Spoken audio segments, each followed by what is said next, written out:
வழங்கப்படுகிறது.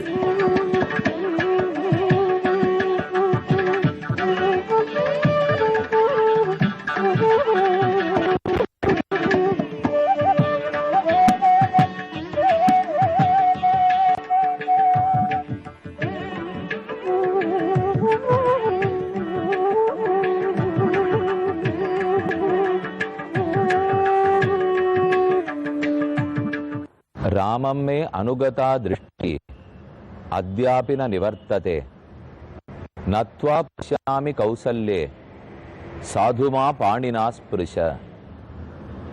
அயோத்தியா காண்டத்தின் 42வது சர்க்கத்தின் இறுதியில் வால்மீகி பகவான் ஆச்சரியமான ஒரு ஸ்லோகத்தாலே தசரதன் கௌசல்யனிடத்தில் வேண்டுவதை விளக்குகிறார்.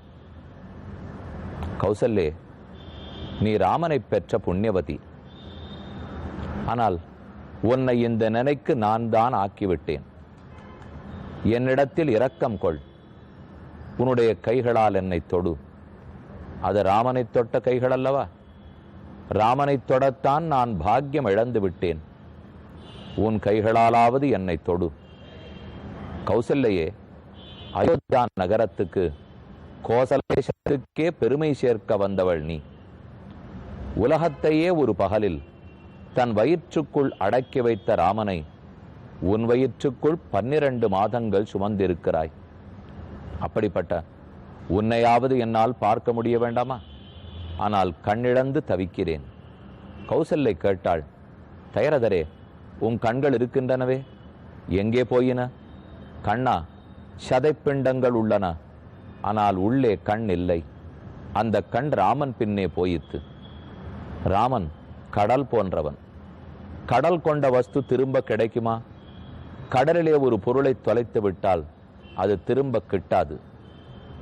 சமுத்திரைவ காம்பீர்யே என்று வால்மீகி ராமனை கடலுக்கொப்பாக கூறுகிறார். அப்படிப்பட்ட ராமன் என்னும் கடலில் என் கண்களை தொலைத்தேன். அவை ராமன் பின்னே போயின, திரும்ப வர மறுக்கின்றன. ஆகவே கௌசல்யே, உன்னை முடியவில்லை. ஆளாரம் கேட்கிறது, என்னை உன் கைகளால் தொடு என்று ரொம்ப அழகான ஒரு ஸ்லோகத்தாலே வருந்துகிறான், புலம்புகிறான். ஆனால் நமக்கு இன்று ஒரு லாபம். அன்று தசரதன் ராமனை பட்டாபிஷேக திருக்கோலத்தில் காண முடியவில்லை என்று வருத்தப்பட்டார். ஆனால் நாமோ இன்று ராமகிரி அடைந்து பட்டாபிஷேக ராமகளால் காணப்போகிறோம். தசரதனுக்கு கூட கிட்டாத வைபவம் நமக்கு கிடைத்திருக்கிறது. சுமார் 300 படிகள் கொண்ட ராமகிரியில் ஏறுகிறோம். புஷ்கரணி, அருகில் இருக்கும் சப்தரிஷி, இவை எல்லாவற்றையும் சேவித்துக் கொண்டு கோயிலுக்குள் நுழைகிறோம். ராம பட்டாபிஷேக இந்த ஒரு ஸ்தலபுரம் உள்ளது. ஏற்கனவே சில புராணங்களை கூறினேன். தற்போது மற்றொன்று. சுக்ரீவன் ராமனுடைய பட்டாபிஷேகத்துக்கு சென்றார், தரிசித்தார்.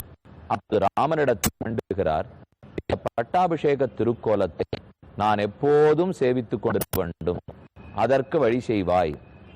ராமன் ஏகசிலாகிரகமாய் ஒரே சிலையில் தான் தன்னுடைய திருமடியில் பட்டாபிஷேக திருக்கோலத்தில் சீதையின், தன்னுடைய வலதுபுறத்திலே லக்ஷ்மணனும் இருக்கும் விக்கிரகம் சுக்ரீவனுக்கு கொடுத்தார். அந்த விக்கிரகத்தை தான் இப்போது நாம் சேவித்துக் கொண்டிருக்கிறோம். ஆச்சரியமான விக்கிரகம். வெள்ளி கவசம் சமர்ப்பித்துள்ளார்கள். ராமன் மணிமகுடத்தோடே எழுந்தருளி இருக்கிறார். புன்னகை தவழும் திருமுகமண்டலம், கருணை பொங்கும் திருக்கண்கள், வளர்ந்து பருத்திருக்கக்கூடிய திருத்தோள்கள், இடது திருமடியை மடித்து சீதாதேவியை அமர்த்தி கொண்டுள்ளார். ராமம் ரத்னமயே பீட்டே சஹசீதம் நெவேஷயது என்று வசவோ வாசவம் யதா சலிலேல சஹசிராட்சம் வசவோ வாசவம் யதா அபியஷிஞ்சன் நரவியாகிரம் பிரசன்னேன சுகந்தினா சலிலேன சரிஸ்தாட்சம் வசவோ வாசவம் யதா என்று ராமாயண பட்டாபிஷேகத்தை வால்மீகி சொன்னா போலே வலது கையாலே அருள் பாலித்து கொண்டு இடது கையாலே சீதையை ஆலிங்கனம் பண்ணிக்கொண்டு வலதே சிறு உருவத்தோடே லக்ஷ்மணன் அடங்கி ஒடுங்கி நிற்க ராமனுடைய திருவடிகளை ஹனுமார் தான் தொட்டு கைங்கரியம் பண்ணி கொண்டிருக்க அரியணை அனுமன் தாங்க இலக்குவன் அருகில் இருக்க சீதை மடியில் அமர்ந்திருக்க ஆச்சரியமான பட்டாபிஷேக ராமர். அந்த ராமரை பெற்றுக்கொண்டு வழிநடுக்க துதித்து கொண்டே சுக்ரீவன் வந்தானாம். அப்போது இந்த மலைக்கு வர கிஷ்கிந்தையும் கர்நாடகத்தில்தான் உள்ளது, ராமகிரியும் கர்நாடகத்திலேயே உள்ளது. இதற்கு வெகு தொலைவு வடக்கே போக வேண்டும், அதுதான் கிஷ்கிந்தை. இவ்வழியே வரும்போது அப்போது சூகரன் என்று ஒரு அசுரன், அந்த அசுரன் ரிஷிகளை துன்பப்படுத்தி கொண்டிருந்தான்.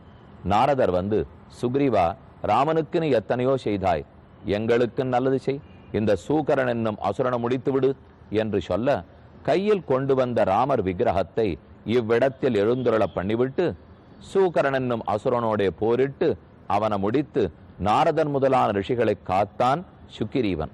பிற்பாடு இங்கிருந்து ராமரை புறப்பட்டு தன் ஊருக்கு எழுந்துருள பண்ணி கொண்டு போக வேண்டும்.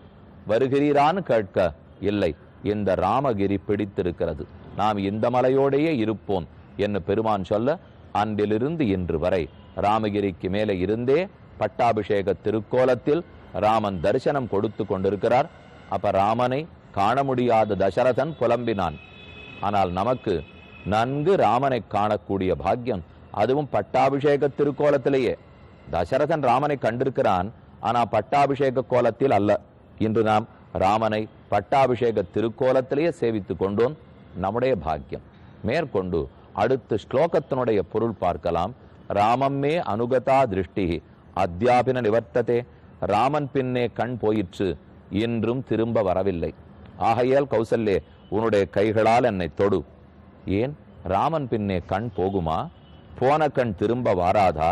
பெரியவாச்சான் பிள்ளை தனிஷ்லோகம் என்னும் விவரித்த வியாக்கியானம், ரொம்ப விளக்கமான உரை எழுதியுள்ளார். அதில் சாதிக்கிறார், கடலிலே புகட்ட வஸ்து கிட்டுமோ? ராமனோ கடல், ஆகவே அவன் பின்னே கண் போயித்து கிடைக்காது. இது முதல் கருத்து கூறினார். அடுத்தது, கண் யாரேனும் ஒருத்தரை பார்த்து அவரை புரிந்து கொள்ளும். ஒரு மனிதன் நிற்கிறார், கண்ணால் காண்கிறோம், அப்ப கண் மனிதனை கிரகிக்கும், இது கேள்விப்பட்டிருக்கிறோம். ஆனா இப்ப தசரதனுடைய கண்களை ராமனன்றோ கிரகித்து கொண்டு போய்விட்டார். கண்ணு மனிதனை பிடித்து பார்த்திருக்கிறோம், ஆனா ஒரு மனிதருள் மாணிக்கம் கண்களை திருடி கொண்டு போனதை பார்த்ததில்லை. அதுதான் நடந்திருக்கிறது. மற்றொன்று, தசரதனுக்கு எண்ணம், கண்கள் பார்க்கைக்கு உபயோகப்படும், ஆனால் கண்ணு நடந்து போகும் என்று இப்போதுதான் தெரிந்து கொண்டேன். அனுகதா திருஷ்டி, ராமன் முன்னே போகிறார், என் கண்ணவனை பார்ப்பதை விட்டுவிட்டு என்னமோ கன்றுக்குட்டி போகிறா போலே அவன் பின்னால் போய்விட்டதே. மற்றொன்று, ராமனன் பின்னே ஒருத்தன் போனால் அறிவிருக்கிறவன் தானே போக வேண்டும், அறிவற்ற வஸ்துக்களுமா போகும்? அறிவே இல்லாததான கண்ணு போய் ராமன் பின்னே போயித்தே. யாரெல்லாம் பகவான் பின்னே போவார்கள் தெரியுமா? நாம் வைகுந்தத்தை அடைந்த பிற்பாடு அங்கு நாம் எப்படி இருப்போம்? முக்தி அடைந்தவனுக்கு இருக்கிற பெருமையை சாத்திரம் கூறுகிறது. ஏன ஏன தாத்தா கச்சதி தேன தேன சககச்சதி. எப்படியெல்லாம் முன்னாடி பகவான் போறாரோ பின்னால் போய் போய் தொண்டு புரிவோமாம். இது வைகுந்தத்தில் நமக்கு கிடைக்கும் பெரும் பேரு. வைகுந்தத்தில் போய் கிடக்க வேண்டிய பாக்கியம் என் கண்களுக்கு இங்கேயே கிட்டிவிட்டதே. ராமன் முன்னே போகிறான், என் கண்கள் பின்னே போகின்றன. ஆக கண்ணு போயித்து. பகவான் ராமனே உலகுக்கு கண்ணல்லவா? கண்ணாவான் என்றும் மண்ணோர் விண்ணோர்க்கு கண்ணார் வெங்கட விண்ணோர் வெற்பனே என்ன ஆழ்வார் சாதிக்கிறார். பகவானே உலகுக்கு கண், அப்படின்னா ரட்சிக்கிறவர், காப்பாற்றுறவர்னு அர்த்தம். மக்கள் பின்னே கண் போகும், மனிதன் பின்னே கண் போகும். ஆனா தசரதனுக்கு ஆச்சரியம், ராமனே ஒரு கண், கண்ணின் பின்னா கண் போகும், அவரே ஒரு கண்ணா இருக்கார். அப்ப அந்த கண்ணனின் பின்னால், ராமன் என்னும் கண்ணின் பின்னால் என் கண்கள் சென்றனவே. ராமம்மே அனுகதா திருஷ்டி மே திருஷ்டி, என் கண்கள் அவன் பின்னே போயித்தே. சாதாரணமா நம்ம விரோதி நம்மோடு ஒத்துழைக்க மாட்டார், ஆனா நமக்கு வேண்டியவர்கள் நம்மோடு தான் இருக்க வேண்டும். மே திருஷ்டி, என்னோட கண் அப்படின்னு அர்த்தம் என்ன? இத்தனை நாளும் என் கண் என் கண்ணு நினைச்சிருந்தேன், இப்பதான் புரிஞ்சது அது என்னதே இல்லை, அது ராமன் அதுன்னுட்டு. என் கண்ணா இருந்தா என் கட்சியை விட்டு போயிருக்குமோ? அது ராமனுடைய கண்ணா இருக்கவே தான் அவன் பின்னே போயிட்டு. அப்ப எனக்கு அடிமையான கண்கள் நினைத்திருந்தேன், உண்மை அது வல்ல, அது ராமனுக்கு அடிமையான கண்கள். மே திருஷ்டி, என்னுடைய கண்கள் ராமன் பின்னே போயிட்டு. ஏன் என் கண்ணுன்னு விசேஷித்து சொல்லுகிறார்? கைகையினுடைய கண்ணா இருந்தா போயிருக்காது. அதே மந்தரை கூனியனுடைய கண்களா இருந்தாலும் பின்னாடி போயிருக்காது, என் கண் அல்லவா. அதனாலதான் ராமன் பின்னே போயித்து போலும். கைகேயிக்கும் மந்தரைக்கும் கண்களுக்கு பெருமை இல்லை, ராமனை போக போக பார்த்து கொண்டிருந்தன. ஆனா நாம் தான் நந்தாபி பஷ்யன்னபி தர்சனேன என்னும் அவன் பின்னேயே போயித்து. மே திருஷ்டிகி, என்னுடைய கண்கள் பின்னே போயினவே. அதாவது அத்தோட தனக்கு சம்பந்தத்தை பெற்ற தாயரை விட்டகன்று என்று பெண் பிள்ளைகளை விட்டு போக செய்தே திருத்தாயார். இந்த இடத்துல ஒரு கேள்வி, ராமன் பின்னே கண் போயித்து, தசரதனை விட்டு விட்டுத்தானே போயித்து, அவனை கைவிட்டு விட்டதே. அப்படி இருக்கிறச்சே என் கண் என் கண்ணு ஏன் சொல்லணும்? அதான் புறப்பட்டு போயிடுத்தோ இல்லையோ, அப்புறம் சண்டை போட்டுண்டு நீ என் கண்ணே இல்லை என்று சொல்லக்கூடாதனால் போன கண்கள் திரும்பி வாராதா என்கிற நப்பாசையில் பேசிக்கொண்டிருக்கிறான் போலும். சரி, திரும்ப வருமானால் அத்தியாபின நிவர்த்ததே, போன கண்கள் திரும்ப வர மறுக்கின்றன. ஏன்? வந்தால் கைகை முகத்தில் விழிக்க வேண்டுமே, கூனியை பார்க்க வேண்டுமே. ராமனை கண்ட கண்கள் மத்தொன்னனை காணுமா? கைகையும் கூனியும் பார்க்க விருப்பமில்லாமல் கண்கள் திரும்ப வர மறுக்கின்றன. மற்றொன்றுண்டு, ஒரு ஜீவாத்மா உடலை விட்டு பிரிந்த ஆகாயத்தில் ஏகுகிறான், முக்தி அடைகிறான். நோபஜனம் ஸ்மரநிதம் சரீரம். அப்போது கீழே கிடக்கிற உடலையோ சுத்தி அழுது கொண்டிருக்கிற உறவுக்காரர்களையோ ஜீவாத்மா பார்க்கவே மாட்டாராம். யாரிடத்திலையும் சொல்லிக் கொள்ளாம புறப்படுவார். ஏனால் எதற்கு இவன் முகத்தில் விழுக்க வேண்டும்? அதே போல என் கண்கள் இதோ அழுது கொண்டிருக்கும் என்னை பார்க்காமல் ராமன் பின்னே போயினா போலும். ராமம்மே அனுகதா திருஷ்டி அத்தியாபின நிவர்த்ததே, இன்றும் அவை திரும்ப வரவில்லை. நச்ச புனராவர்த்ததே நச்ச புனராவர்த்ததே. ஏன் தெரியுமா திரும்ப வரவில்லை? முக்தி அடைந்தவன் திரும்ப வருவனா? உபநிடதங்கள் கூறுகின்றன, இங்கிருந்து புறப்பட்டு வைகுந்தத்தை அடைகிறோம். நச்ச புனரஹா ஆவர்த்ததே, அவன் திரும்ப வருவதில்லை, திரும்ப வருவதில்லை. ராமன்தானே முக்தி. அந்த ராமன் பின்னே கண்கள் சென்று விட்டபடியால் இது திரும்பாது திரும்பாது. நச்ச புனராவர்த்ததே நச்ச புனராவர்த்ததே. அப்போது கௌசல்யை கேட்கிறாள், கண் போயித்து இருக்கிறீரே, இதோ உம்ம முகத்தில் கண்கள் தெரிகின்றனவே.